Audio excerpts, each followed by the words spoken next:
Hi, everybody. We've had a couple of debates recently that require some commentary. The debates are between Christians and atheists. And so the major debate we're going to review today is going to be the one between an atheist named Paulogia and a Christian named Frank Turek.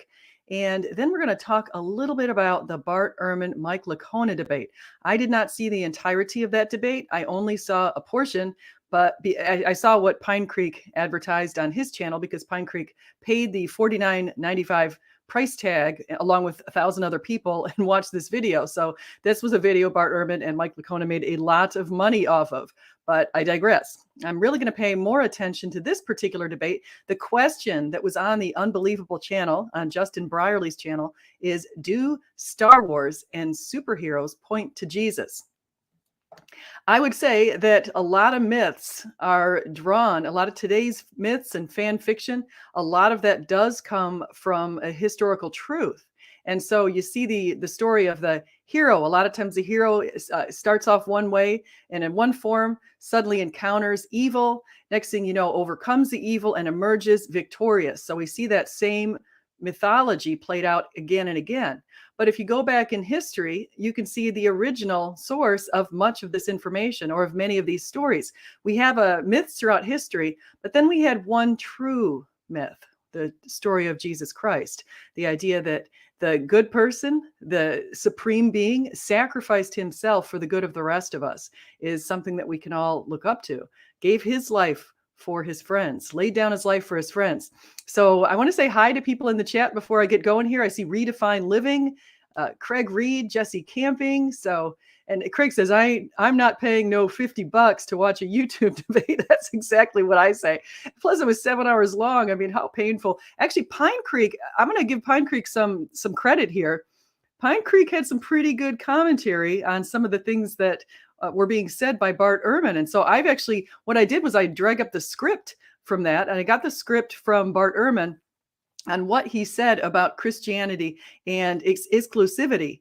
And I liked Pine Creek's comments towards him. And so I will read both what Pine Creek said in response to Bart, but I won't bring up Bart's video itself because again, it's behind a paywall and I don't want to do that. I don't want to jeopardize the chances that this video stays up. So rather I'm taking the free video from Unbelievable and we'll be broadcasting that. So yeah, so Craig Reed says 7 hours. I didn't know that. Susan, you and I are in the exact same camp. I saw Star Wars movies in the 1970s. I have not seen a Star Wars movie since. So I am not one to talk about Star Wars, although I can certainly tune in or chime in when it talk about the other sort of things like the Marvel series right now. I watch a lot of that and I've seen the Wonder Woman stuff and the Captain America and Captain Marvel. I've seen a lot of those different sort of things. And I think they are built very similarly to Christianity.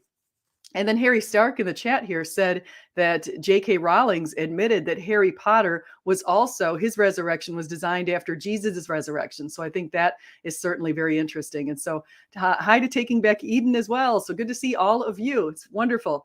So let's listen to this video. Now I started after the part. Let me tell you why I'm starting where I'm starting. I listened to the video and I've seen Frank Turek in a lot of videos where he talks about the moral argument for God. And I think Frank makes a very compelling case. So if you're interested in the moral argument for God, listen to the beginning of this video and how he says that the atheists don't have a way to explain the fact that we have these objective moral values and duties to do what's right. And so that got into it. They went back and forth a little bit. And then Justin sort of stopped that and decided he wanted to turn back to the discussion about Star Wars and these other superheroes. So that's where we're going to pick up. So let's go.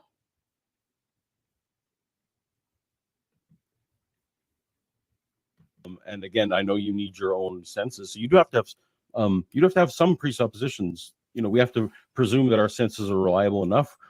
Actually, I started right at the tail end of that part. I forgot I wanted to keep this in here with the presuppositions because I knew Craig Reed, if he was listening to this, and he happens to be, would like this part that Paul admits that we have presuppositions. Because, of course, Christianity comes with a presupposition in many cases that there is an explanation for our creation and there is a divine creator of our world. So he's admitting here what the atheist presuppositions are. We have to presume that the universe can be learned about. You know, there are some. That is something else I had to come to I wish more non-Christians would agree that there are some presuppositions that we carry, and that we just basically have to. There's some brute facts. Well, let's leave that there for the moment, because to be honest, this is the stuff of sci-fi. I've just been watching, funnily enough, a whole sci-fi series recently on the question of whether the universe is determined and all the kind of weird anomalies and thought experiments that throws up. But I do want to return to the central claim of Frank's book, which is that Jesus is the ultimate sort of archetype of all these other heroes, and they're all pointing to him, whether it's ancient mythologies, or whether it's modern superhero films and Star Wars. It's actually Jesus is the true myth, as C.S. Lewis himself put it. Let's start with you on this one, Paul. Well, no, let's start with Frank, actually, just to spell out, because you do in the final chapter, Frank, talk about this. And do you want to just spell out the ways in which you think Jesus kind of embodies these characteristics, but kind of perfects them as well, and becomes someone who couldn't simply be invented, ultimately had to kind of be the true hero? Right. Well, from a macro sense, Jesus is the ultimate sacrifice who all the other superheroes kind of look toward. Iron Man sacrifices himself to save his universe, and he dies in order to allow other people to live. And of course, Iron Man goes from a playboy over a lot of moral development, ultimately becomes a sacrificial hero. And you can take elements from all these different superheroes. And as you mentioned, Justin, we do Captain America, Iron Man, Wonder Woman, Harry Potter, Lord of the Rings, Batman, Star Wars, of course. But there's something perfect about Jesus. First of all, he's morally perfect. Captain America is kind of a static moral hero who doesn't really develop morally, but he's not morally perfect. He can still be a hair splitter and annoy people with his righteousness, like Jesus never does, right? Jesus is full of truth, but he's also full of grace. Jesus is full of holiness, but he's also full of approachability. Jesus is exceedingly strong, but he's also tender. He's confident, but he's also humble. He's completely mission-oriented to give his life to save the world, but he's also loving. And you don't find this in any character in fiction or nonfiction throughout history. You don't find this kind of character. In fact, someone put it this way: if Jesus didn't exist, he couldn't have been invented. He is just a character that is unfound in any other nonfiction or fiction anywhere. And I could go into a lot more detail, but I don't want to give Paul an opportunity to respond, because I know he thinks differently of this. Now, actually, the reason I also chose this portion of the video is Paul is going to have a very good response here, something I did not expect. And so that's one of the things I said. I would try to highlight the points on both sides. And so Paul did have a very good response. So listen into this. And I before I get to that, I want to say I definitely agree with Frank Turek. I think Jesus is a very unique person. But the one thing that Frank Turek did not mention, the one thing he did not mention that I think is important is, and you don't have enough time to mention everything, but the thing with Jesus was he overturned what people's expectations were. So the Jewish people in the Talmud, and this is in 98a, 98b, you can see these places where they had their expectations. They knew that the Messiah was going to be one of two types. Either he was going to be a lowly person riding in on a donkey, or he would be coming in the clouds of heaven. One was Zechariah 9:9, and the other is Daniel 7, sitting at the right hand of the mighty one, also echoing Psalm 110. So they knew there were two types of Messiah, and they put that in the Babylonian Talmud. So you can find that in Sanhedrin 98a, 98b. But the thing is that's interesting is they didn't recognize him when he came during his time. The Pharisees, as you know, some did. Nicodemus certainly did. Joseph of Arimathea certainly did. There were some other ones too. Zacchaeus, I believe, is one other one. But they did recognize who Jesus was for the miracles that he was performing and the type of Messiah he was, the Savior of the world who was coming in very humble circumstances, according to the Jewish people, because they hadn't done what's right. But the other thing is Jesus overturned a lot of the idea that he was going to come in this mighty governor form. He was going to be ruling over Israel and rescuing it from Roman oppression. He did not come in to do that. He didn't come in to change the way the government was working. He didn't come to change the currency. He didn't come to change slavery or anything like that. He came to start his kingdom and to let it go. And that's what we see. By 313, between 5 and 6 million people were worshiping Christianity. After that, after it had been legalized by Constantine, you can see about 50 million people worshiping Christianity in the following century. That is amazing given who Jesus was. He came in very humble circumstances. He didn't have any money. He didn't have any books. He didn't have anything. And you can see Frank is going to mention the same kind of point in a bit. But my point that I'm just trying to make are the expectations that people had back then of him being more of a government king and leader, and rather he came as a heavenly king and leader. And so that particular circumstance is really important to highlight. Also to highlight that when he came, they were expecting, they were expecting a lot of different things, but when he came, the other thing was they didn't expect that he would go against and instruct them on things that sometimes went counter to what's in the Old Testament. Eye for an eye and tooth for a tooth. Jesus said they had to forgive their enemies. They had to love their enemies. That was revolutionary. That wasn't something that was expected.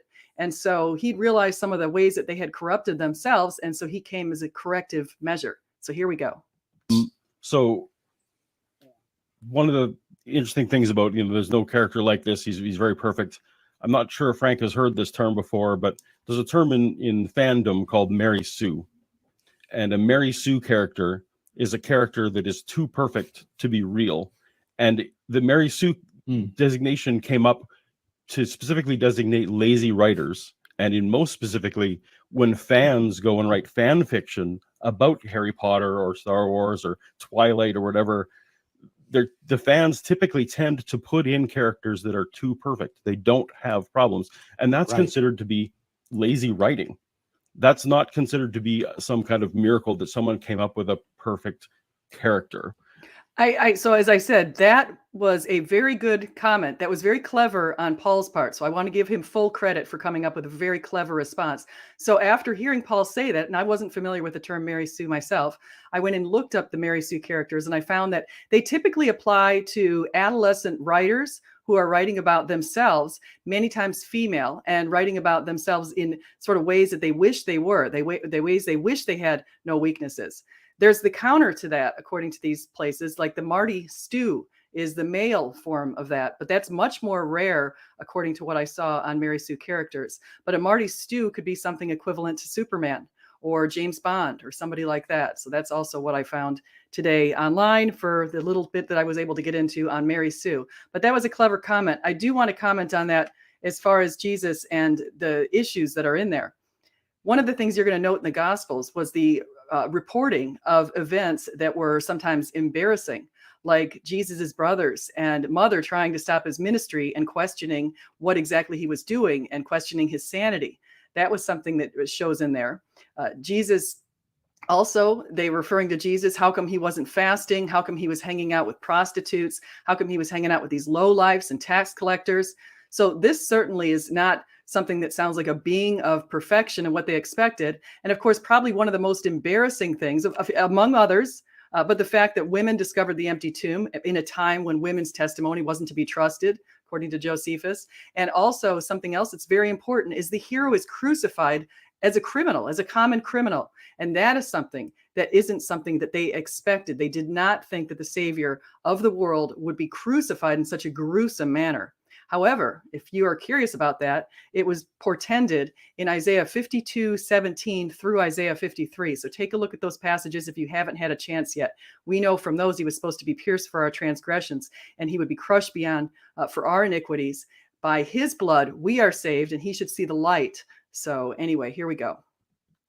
And so, you use Harry Potter. The Harry Potter book I thought was great.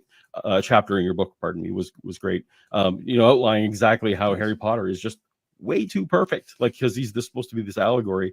So again, I was surprised when I got to that point in your book where you said this character is so perfect that these people who weren't literary geniuses couldn't come up with them, when the exact opposite is true. The worse writer you are, the fewer flaws you tend to give your characters. So that just really seemed like a strange argument to me. Okay, so I just want to pause this for a second. So as we're going, run this silly thing right through here. So the bottom line that I'm just trying to point out as you're watching the silly ads that's coming in here is one thing that I wanted to get fixed and I didn't get fixed yet. So let's see how Frank responds to that. I think that was a little jab at the gospel authors. I think that we can see the quality of their writing. It's content. I mean, it's concise, clear, and very honest because it includes all sorts of different aspects of Jesus' ministry. They picked out probably, I'm sure, what they thought was the most important aspects to include because that's what a writer does. But to write a very simple, I think the idea with the Mary Sue character is like also just to think about this. Jesus is certainly extremely complex, and that plays out. So equating him to a Mary Sue character, which is at definition a non-complex character, a very simplistic being who has no weaknesses and only strengths and very one-sided and one-dimensional. We don't see that in the person of Jesus Christ. So while I believe Paul's point up front on the face of it sounds like something really a great argument, when you dig into the content of the Gospels and the character of Jesus Christ, you see that what he's saying is not at all, the Mary Sue character is not at all Jesus Christ, okay? Again, simplistic, one-sided, surface level person versus the complexity we see in Jesus Christ. So here we go. I think the difference here is I agree with you that in fiction, it's hard to develop a perfect character, but Jesus is not a boring character. He's still timeless. He's the most influential human being in history. And for him to have that kind of impact and have that character where he has that perfect tension between grace and truth, between strength and tenderness, between confidence and humility, you don't find that anywhere else. So I agree with you. If you just made him morally perfect and that was it, there was nothing else to him. It sounds like the reason people don't like the Mary Sue characters is because they're flat and boring rather than they're perfect. I don't think it's flat and boring versus perfect so much as having a very surface level, unsophisticated novice who doesn't have a complex way about him or her. It's not like a true person. It's more like just some description of a caricature. Necessarily, is that what I'm getting the sense? No, not necessarily. Usually they're the best, and I don't want to go off this too long, but usually they're like they've accomplished something really amazing at a young age, or they've typically, they pull out this superpower that they've got just at the right moment. It's one of those things. But I know in your book, Frank, you talked about how how Jesus always had the perfect retort, and always had the perfect thing to say, and which of us ever have those perfect retorts? And I guess if you look at the Bible like I do as legendary development, as something that a story that evolves for several years before it was first written down, then what you're looking at is narrative natural selection. You're looking at the stories about Jesus that most affected people and most brought in converts. Those are the stories that were kept. And anytime there was friction, they had, the writer of Mark didn't have to come up with this whole cloth. There was oral tradition. I think you would agree that there was decades of oral tradition. You even say so in your book, that happened before that. It's not so. We're not sure exactly when Mark wrote his book. There are some scholars who believe that Mark could have written his book even as early as the early 40s. And so people think that Mark is the first writer, although the church fathers place Matthew first, as you can see from the ordering in the Gospels, Matthew, Mark, Luke, and John. And we also know that Mark was a good friend of Peter. And so Mark recorded a lot of what Peter told him. And so we have an eyewitness, Peter, being somebody that Mark was drawing from. We have Matthew, who was the tax collector. Obviously, he was somebody walking with Jesus, so he was an eyewitness to Jesus. We have Luke, who traveled with Paul and also had met the apostles. Luke was a medical doctor, and he was very good at history, and his work in Acts and Luke were written. I would guess that the Acts and Luke, because Acts does not include the deaths of the two primary characters who were martyred in the 60s, Peter and Paul, my suggestion is that Luke probably wrote Acts prior to their deaths. It doesn't make sense that he would include Stephen's martyrdom or James, the son of Zebedee's martyrdom, but then he goes and he excludes these important martyrdoms of the two primary characters in the book. And so my suggestion is that was written prior to the 60s. And so that dates it pretty far back, pretty close to being able to access people who'd walked with Jesus, talked with Jesus, who were still living. This is Jesus died around the year 33, we think, April 3rd of 33. So to have written something, and is going to be mentioned by Frank, there's 41 creeds that were memorized. There was an oral tradition, certainly, because not as many people were literate back then. But the Jewish people tended to be more literate than the pagan population. But I'm digressing. Here we go. So I'm skeptical whether Jesus actually said those retorts, whether that conversation actually happened the way it did. Okay, well, I would ask you, why do you think he didn't say it, and who did say it? I'm assuming that no one said these things, that these were stories about Jesus that may have been inspired by an actual conversation. But over the decades, Jesus's retort got sharper and sharper, and one of his followers who came up with a better way to explain it and a better way to say it, that's the one. He has no evidence for this assertion. Okay, zero evidence. We have no historical evidence that one of his followers just changed around what Jesus said and came up with something more clever. People were seeking the truth back then. You're not going to be a gospel author who believes in God and fears God and starts making stuff up to make Jesus look better. That's simply not something you would do as a believer. But as a non-believer, Paul can't understand that. It doesn't make sense to him because he's a non-believer who probably would rather write really bad things about God. So when he sees good things that are written about God, he assumes that these good things are untrue and that someone had fabricated it. And that's a very sad state of affairs. One everyone picked up on, just like you kind of see in sermons. You kind of see when you go to as many churches as you do, I'm sure you start to hear some of the same phrases used in sermons because those are the ones that work to win converts. So I guess I would need to be convinced that the stories of Jesus actually happened if I'm to, as a prerequisite before I'm going to look at the Bible and say, oh, well, he was very witty in his retort against the Sadducees. Isn't that amazing? Gosh. Okay. So then we go to the idea that my computer is also acting a little bit slower here, so we'll get through this one. But we also want to talk about some of the other important things with that. So I'm just looking at the chat right now. I see Kip disagrees about the Jewish populations, that they were more literate. Sounds like Chip is taking a little too much from Wellhausen and other Germans in the 19th century who were complete anti-Semites and known anti-Semites, recognized anti-Semites. And they made the assumption that Jewish people were less literate than they really were. These were the people of the book. Even Bart Ehrman has admitted that the Jewish people were quite literate. So this isn't something that I'm just positing. It's not something I'm making up. Okay, so here we go. This is not my primary argument. No, I that understand. Jesus is God. All right, I'm going to look at the evidence for the resurrection. This is kind of more of a probability argument here, dealing with what are admittedly are subjective assessments here. Okay, that we're talking about literature here. But let me just ask this.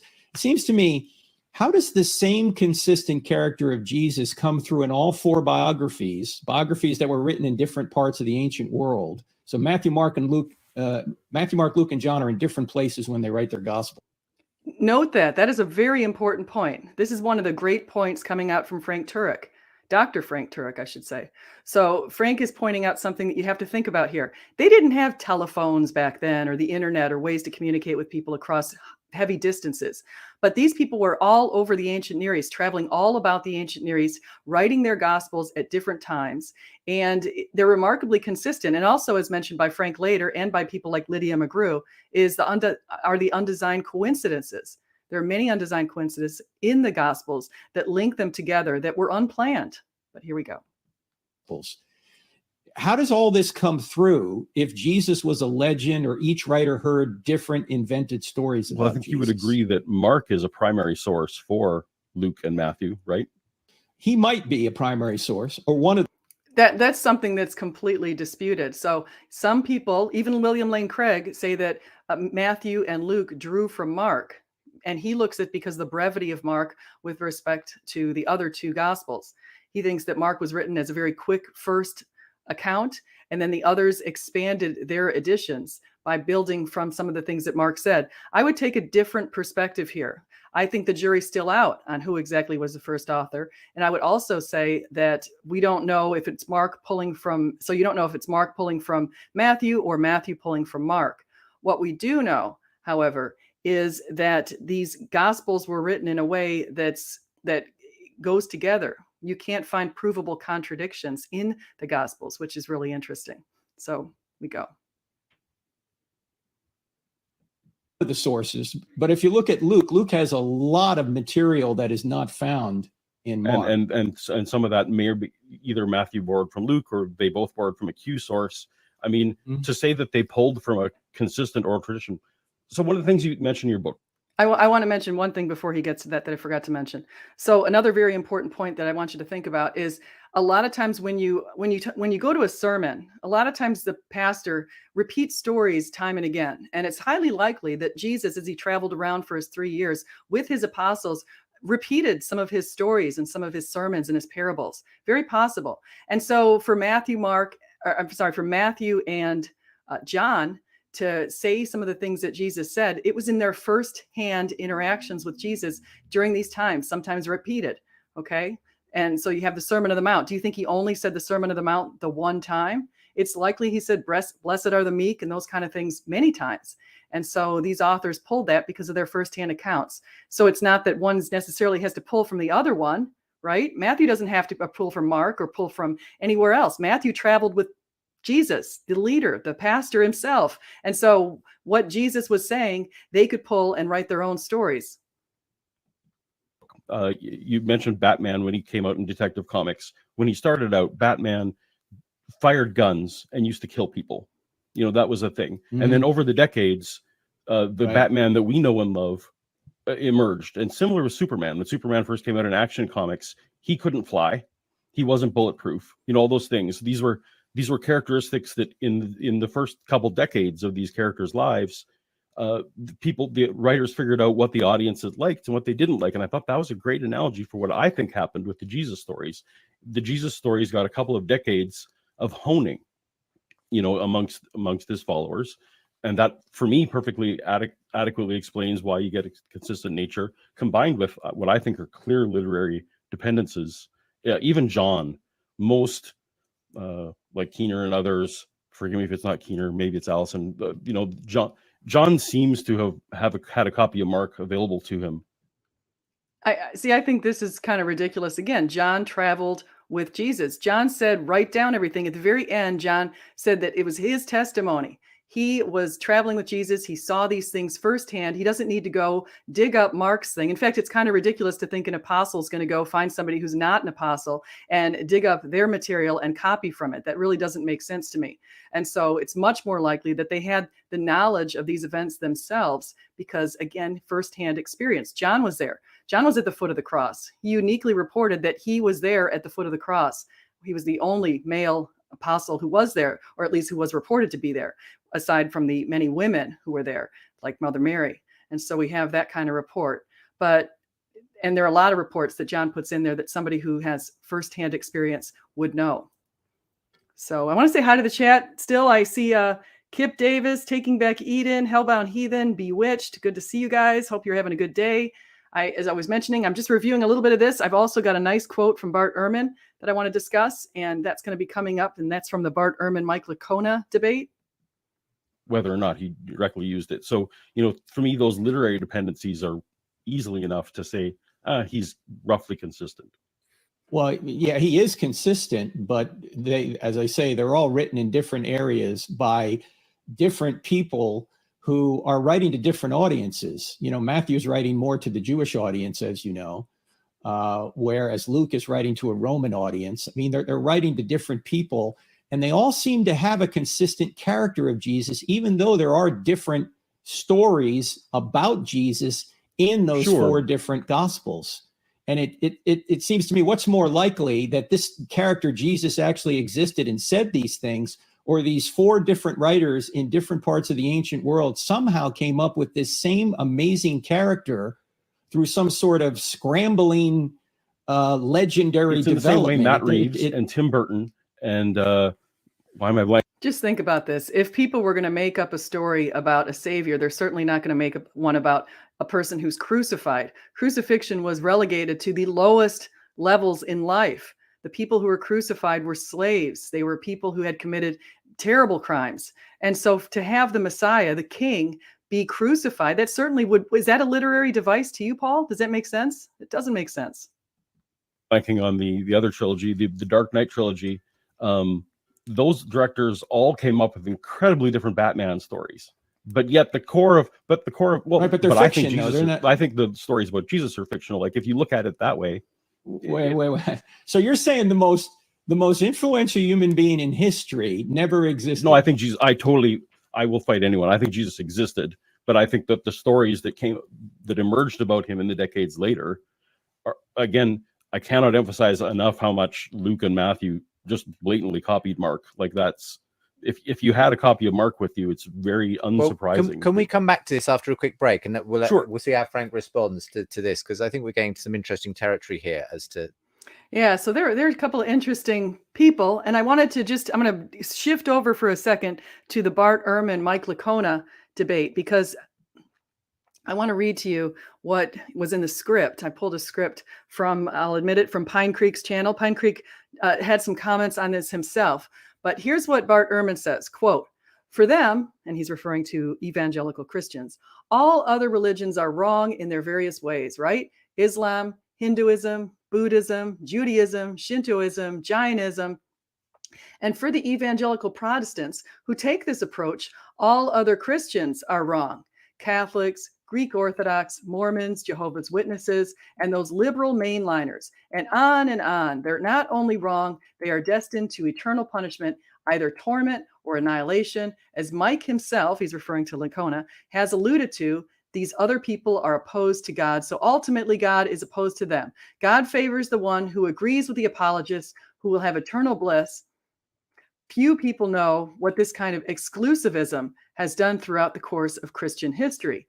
But the stories are not good. And now, since the Enlightenment, oddly, I must say, Christian apologists are children of the Enlightenment more than just about anybody." Okay, so let me end that for a second.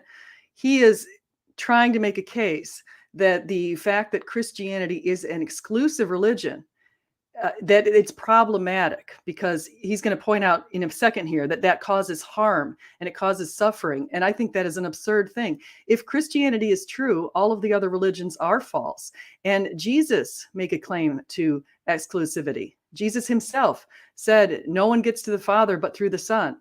I am the way, the truth, and the life." Okay. He made it really clear that there's one path to God, one path to heaven, one path to eternal life through him. Okay, so for us to try to fall for the worldly idea that we need to be telling everybody else, "Oh yes, your faith is true too," and "Oh, your Hindu faith is true, and the Buddhist faith is true," and no. So here's what he says. "Since the Enlightenment, oddly, I must say Christian apologists are children of the Enlightenment more than just about anybody now. Since the Enlightenment, these other views are not just wrong, they can prove to be wrong. This can lead and has led and does lead to injustice, oppression, and suffering." So he is saying that the exclusive feeder of Christianity leads to oppression and suffering. And I found that ridiculous. Okay. And so what Pine Creek rightfully pointed out, and I think I want to give Pine Creek some credit here. Here's what Pine Creek says. He says, "Bart, I would never have a loved one who thinks that they can prove that these views are wrong. Didn't you just say that a little earlier?" So what Bart was saying, he was saying that if a loved one thought that these other things were wrong, that would be a problem. So let's see where I quoted Pine Creek. I'm not finding that other quote. Okay, so what Pine Creek did, though, is he basically said that through his statements, through Bart's statements, he was saying that we need to be tolerant towards other groups and all that kind of stuff, and tolerant towards other religions and everything else. Well, we are tolerant towards these other groups, and we are tolerant towards other religions, but we're not going out there saying that those are the truth. That's not what we're doing. So we're with the Christian faith. What we're doing is we're saying there's one path to God. We found the truth. The true God is Jesus Christ. So here we go. To the Jesus story itself, and it's important we dig into this a bit more. Talking about the superheroes on our movie screens, whether Jesus is the ultimate archetype of a hero, and whether that points to the truth of the Got a dog staying over here right now, so I apologize for this in the background. I got to figure out how to mute myself where you can hear him, but I don't know if I'm able to do that. So let me just zoom ahead here a little bit to where they're talking again. Into this perfect, the person that you say this is the reason why we $7. You can make as many. Okay. So as we take a little bit of a break here we go back to the deal. The Son of God, actually maybe it was just people kind of shaped him into that kind of character over time, Frank. So let's have a bit more back and forth between you on this, firstly with you, Frank, and then we'll come to the end. Yeah, as I say, you need some other information from the outside to really make a determination as what makes the most sense, because all the writers of the New Testament, except for Luke, were all baptized Jews who believe Yahweh was their God. They already were God's chosen people. They had no motive to invent any of this. They had every motive to say it wasn't true, not every motive to say it was true, because by saying a man claimed to be God, first of all, that was blasphemy.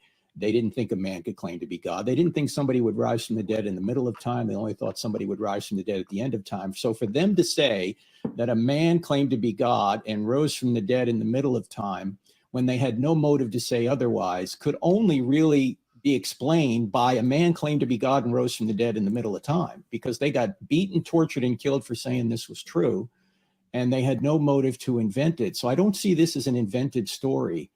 Our friend J. Warner Wallace, the cold case homicide detective, says whenever he finds a dead body that he knows has been murdered, he says there's only 3 reasons why that guy's dead. There's not 1,000 reasons. There's only 3, or one of these 3, or a combination thereof. There was either a sex issue, a money issue, or a power issue. And so he said, if you're going to try and say that a conspiracy was done here or people invented this, you'd have to have one or more of those 3 motivators. And I don't see the New Testament writers getting sex, money, and power, or power, for saying any of this was true. They had no motive to invent it. So for me, that makes me think this really happened. And I can't see how a fictional character, or somebody that we only know just a shady amount about, because all this was legendary development, as Paul is putting forth, could somehow become the most influential human being in history, unless something like something dramatic like the resurrection took place. Let's go back to Star Wars for a second. So I think that that's one of Frank's most powerful arguments here in this video, is just going back and looking at the early apostles and looking at what they did and why they did it. Now, in this video, Paul does point out that he thinks the persecutions were sporadic. And in my last video, one of my last videos, I went through a book called On Christianity by Alvin Schmidt. And I went through all of the names of the Roman emperors who had Christians executed, and there were quite a few of them. It's not just 3 or 4. It was quite a few in each century. So there were a few times of peace interspersed there, but the time of it all and the periods in which Christians were heavily persecuted, martyred, tossed into jail, and beaten were quite immense. It wasn't just sporadic. Here's one time Nero did something and then 100 years passed. It wasn't at all like that. You've got Nero, Decian, Diocletian, Pliny the Younger. You can keep going on and on and on, naming the early emperors and leaders who were having Christians persecuted. You got even all the way up to Diocletian and a number of other ones. So I had named them in my last video, but what I'm trying to make the point is persecutions were quite frequent. It wasn't very easy to witness for Jesus Christ. It was, if you were going to do it, you were going to be punished heavily. And so what motive would you have if you're an author to try to craft a fake story together? You really don't have one. Does any of us here really believe that 2,000 years from now, a fictional character like Luke Skywalker is going to be the most influential human being over the previous 2,000 years? Okay, go ahead, Paul. You said a lot of things there, so I want to try and go back and remember them one at a time. But I do have things to talk about with all of them. So the first is that you were talking about, I never posited that the writers of the Gospels invented anything. What I feel like the writers of the Gospels did was they codified decades of oral tradition. Now, in your book, you specifically call out Christians and saying, you know what, most people the early people didn't have a New Testament. They listened to the oral tradition. So it seems like you agree with me that those oral traditions were around, and that 20 years later, pretty much Right, anyone but could have that written but that them doesn't down. mean that the oral traditions are wrong, because there's eyewitness No, details but throughout them. But certainly what I don't need, you're positing why would the Mm-hmm. writers invent it? And I don't think the writers invented Okay. anything. I think they were just writing down what was believed. And that seems to be what you said in Right, the book well, as well. So So sorry to interrupt. I'm just saying the Hollywood Heroes book isn't really doing a lot of apologetics in that regard. That's from I Don't Have Enough Faith to Be an Atheist, my other book. But my main point here is to say that they're not inventing it, and they witnessed a lot of this because there's eyewitness details throughout the text. So it's not like decades later they said, hey, let's take all these legendary stories and put them into a biography. These people either were eyewitnesses or knew eyewitnesses in the case of Luke, and then they wrote it down. And I think you can show that by looking at what's actually in the text. So you and I drastically agree. I don't think any of the gospel writers are eyewitnesses of anything, but I want to go to you kind of threw a bunch of things in there. So we can come back to that if you're interested. We can talk about whether the gospel writers knew it, witnessed anything. But then you also threw to essentially to J. Warner Wallace's Person of Interest book, which is, this Jesus had the greatest influence in history, therefore something. I don't know, therefore what, but What J. Warner Wallace, and I haven't read his book, but I've seen some interviews on that. What J. Warner Wallace did is he traced Jesus' influence on art, music, science, and a number of different areas that have been thriving ever since Jesus walked the earth. Architecture, history, you can go up and down and find the influence that Jesus has. He's had it in hospitals, in schools, all those kind of different places. And so the point is to say, if there's a story that a man came down, that God became flesh and dwelt among us, if there's a story like that, what would our expectations be about this person? Well, we know that he overturned our initial expectations that he would come down in sort of a government king sort of a role, a political hero. We know that he did not do that. He came in a way that without a book, without anything else, without wealth, without power, physical power, that kind of thing. He came down to change the world and to change the hearts of people. And if our expectations are that if that actually is God, it's like Gamaliel, you will not be able to stop them. He told people who were persecuting Peter and another apostle. He said, if this message is from God, you won't be able to stop it. And we can see what's happened to the world. The influence Jesus has had is tremendous. And for an obscure person coming from a little teeny village in Galilee, in an obscure place 2,000 years ago from the ancient Near East, still today to be playing a massive role in influencing society, I think Jesus really did his job, and that should give us enough witness to the truth of the resurrection and to the truth of who Jesus is. He is who he said he was, and to make him up as if he's not that, you either say he must, like C.S. Lewis has said in his trilemma, either this man is and was the Son of Man, or else something else. You must make your mind up. So let me just get that out, actually. C.S. Lewis. So I will get to a little point about this. So let's talk about what Jesus said with the great moral teacher. Here's what he said. I am trying here to prevent anyone saying the really foolish thing that people often say about him. I'm ready to accept Jesus as a great moral teacher, but I don't accept his claim to be God. That is the one thing we must not say. A man who is merely a man and said the sorts of things Jesus said would not be a great moral teacher. He would be either a lunatic on the level of a man who says he eats poached egg, or else he would be the devil of hell. You must make your choice. Either this man was and is the Son of God, or else a madman or something worse. You can shut him up for a fool, you can spit at him and kill him as a demon, or you can fall at his feet and call him Lord and God. But let us not come with any patronizing nonsense about his being a great human teacher. He has not left that open to us. He did not intend to. So that is just something that he said. Here's another one of my favorite quotes, and this relates to this idea of people suffering. Here's what C.S. Lewis said. Imagine yourself as a living house. God comes in to rebuild that house. At first, perhaps, you can understand what he is doing. He is getting the drains right and stopping the leaks in the roof and so on. You knew that those jobs needed doing, and so you're not surprised. But presently, he starts knocking the house about in a way that hurts abominably and does not seem to make sense. What on earth is he up to? The explanation is that he is building quite a different house from the one you thought of, throwing out a new wing here, putting on an extra floor there, running up towers, making courtyards. You thought you were going to be made into a decent little cottage, but he is building a palace. He intends to come live in it himself. Here's something else that C.S. Lewis said, just another quote that's related to this. The Christian doctrine of suffering explains, I believe, a very curious fact about the world we live in. The settled happiness and security which we all desire, God withholds from us by the very nature of the world.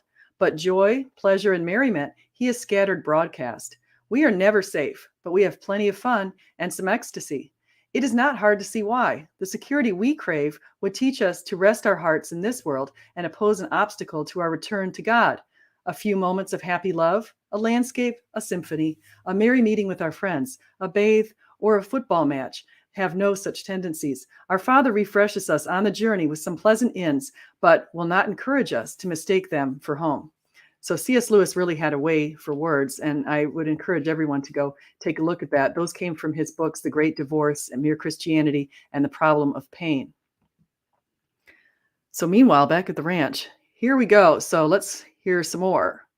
What I would love to hear, and I would from you or from Jay, from Jim, where's that threshold? So you talked about, well, Jesus came along at a certain time, and you know, he influenced culture, and he influenced music, and he influenced all these things, and a lot of scientists were Christians, and you know, great.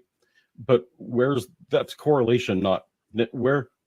How can you show me that it's causation, not merely correlation? Obviously, you know, when science came into fruition, most of the money and most of the research was happening in churches. So, you know, where is the point? And if Jesus hadn't existed, you'd have to admit that someone would be the most popular person. If not Jesus, someone else would be. Where do we find some kind of magic line to say, oh, this much popularity can be explained, but this level of Jesus popularity means divine? Like, what is in this gap that turns popularity from just being Beatles popular to, yeah, well, it's a good divine? question. It's not like physics, Paul, I don't think, or mathematics. You don't say, oh, once you hit this point, you got, you know, this guy is God. No, we're not saying that. This is just one argument out of many. It's circumstantial that to have the most influential human being in history be a man from an obscure corner of the Roman Empire who never wrote a book, never traveled more than 200 miles from his home, never actually led an army, held political office, never did any of the things that we would consider today to be great, and yet he's the center of human history. How does this happen unless something dramatic like a resurrection takes place? It seems that what if it was just a belief in a resurrection? What is different? What's the difference when you talked about cause and effect earlier? When you see the effect, the cause could be either that he was resurrected, or that people sincerely believe he resurrected. Would those not create the exact same cause? If people sincerely believed and were mistaken, but it would have been very easy to stop Christianity in its tracks in the very beginning. Now, this is another one of Frank's very good points here. So listen to this. It would have just go to the tomb and take out his body. Would have been over. What if he was thrown in a mass grave like almost most of them were? Well, according there wasn't a tomb that they knew according where to the he was. best evidence we have, he wasn't put in a mass grave, and his tomb was claimed to be empty.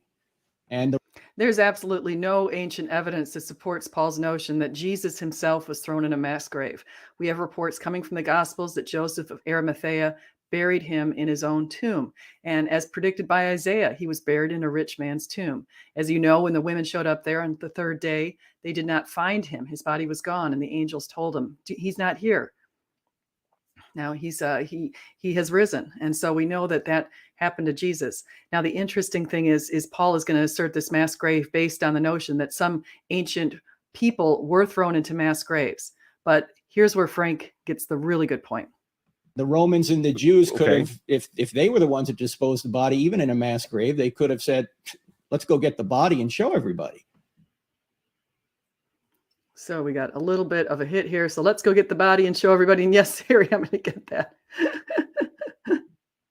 happened very early. Even Bart Ehrman from UNC Chapel Hill, who's probably the top skeptic in the world today, says the earliest evidence for the resurrection, even though he doesn't believe in the resurrection, is 1 Corinthians 15, verses 3-8, which is an ancient creed that he says goes all the way back within a year or so of the supposed event.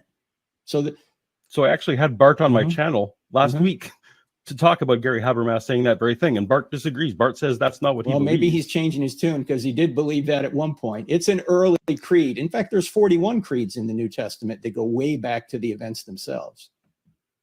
And I think that that's some good points right there. Now, the early creed, 1 Corinthians 15, take a look at that if you haven't read that. It details exactly how the appearances came. So we know that the appearances came to people like Peter and James. So he came to people individually. He also appeared to the 4 women. That's reported in the Gospels, not in 1 Corinthians 15.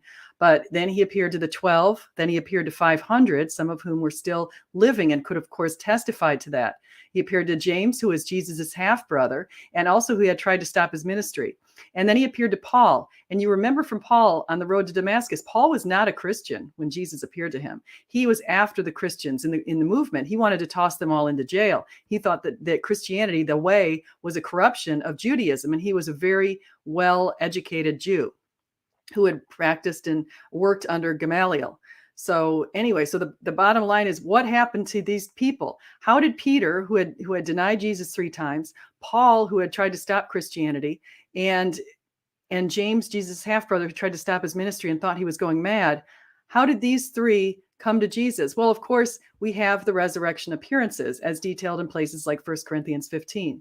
James went on to be martyred. So did Peter and Paul. All of them were martyred. That's documented. In fact, the James martyrdom is documented by Josephus, who's a Jewish historian. Here we go. I would say that in a way, we've moved into the territory, obviously, of debating the biblical evidence and everything else. It's interesting, though, that for you, Jesus, I mean, I guess you're willing to grant, presumably, Paul, that Jesus has had a massive cultural influence and everything else. So you're not denying any of that. Your view is, though, that doesn't elevate him to the status of divine just on the basis of the extraordinary influence that this relatively unknown person, in his day has gone on to have. Right.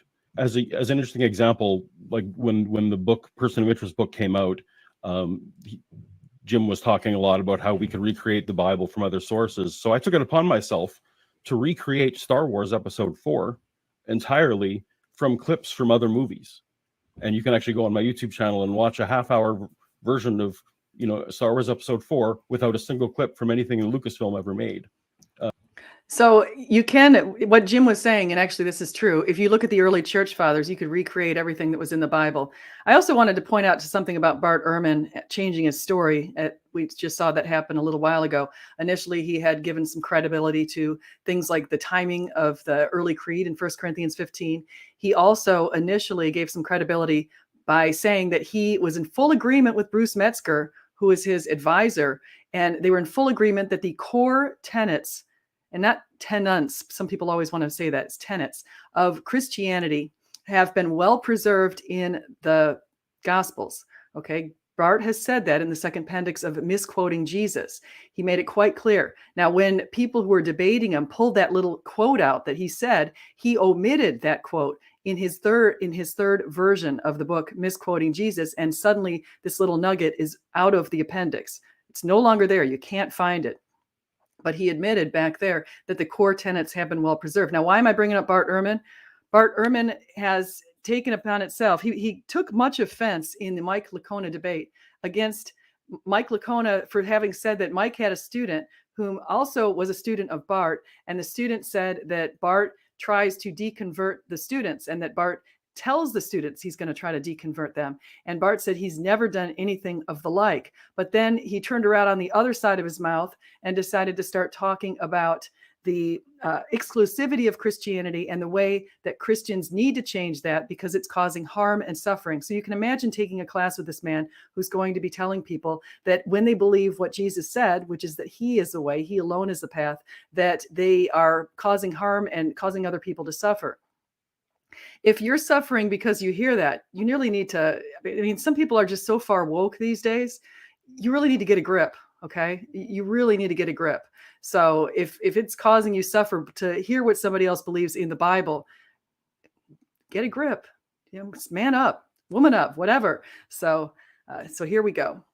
It's just the fact that something becomes popular enough that it becomes referenced and referenced and referenced just means that it became popular. It doesn't mean that there's anything, more than I'm that. just wondering why Christianity would become popular in the ancient world when you could be killed for becoming a Christian. Well, you could, but again, I don't know how much Justin wants us to go into the history, but that was happening sporadically, and it was terrible that it was happening. But Okay, so he's downplaying the fact that you were killed back then, but he does admit that people were killed back then. As I said just a little while ago, I mentioned in this other video, I named all of the kings and how many, many Christians were persecuted. You can see what Tacitus said, for example, about Nero and how Nero chose a whole bunch of Christians. It wasn't just a small number. A multitude of Christians died under Nero, under his cruelty, where he paraded them around, he burned them, he crucified them, he did all kinds of things like that, had them eaten by the lions, and he did it for his own entertainment. We have a lot of evidence of that. And so to downplay that is really doing a terrible disservice to the ancients who went through these horrific kind of tragedies. It'd be like somebody 100 years from now downplaying what's going on being lodged by the Russians in Ukraine, downplaying the experience of the Ukrainians as they try to bravely fight for their country. It's really pretty insensitive. And that's sometimes what people want to be, which is a real shame.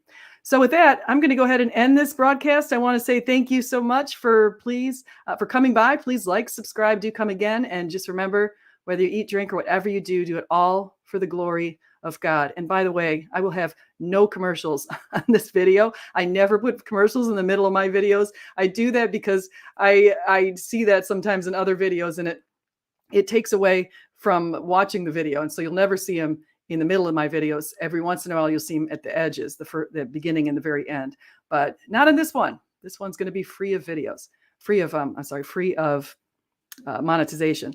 So thank you, everybody. Guys, please like, subscribe. Thanks, Hellbone Heathen, Taking Back Eden. Thanks, XR Tito, Keith Colvin, Harry Stark. We've got a bunch of great people. Slam, good to see you guys. Hope you have a great one. I've got a super busy week this coming week. And then, of course, we have Easter coming up, which is excellent. And we have a celebration of Good Friday, which we can recognize exactly what Jesus did and how he did it for us and how he took the bullet for us. He's a Passover lamb. And so Friday we'll be celebrating that. And Sunday we'll be celebrating his resurrection. So God bless.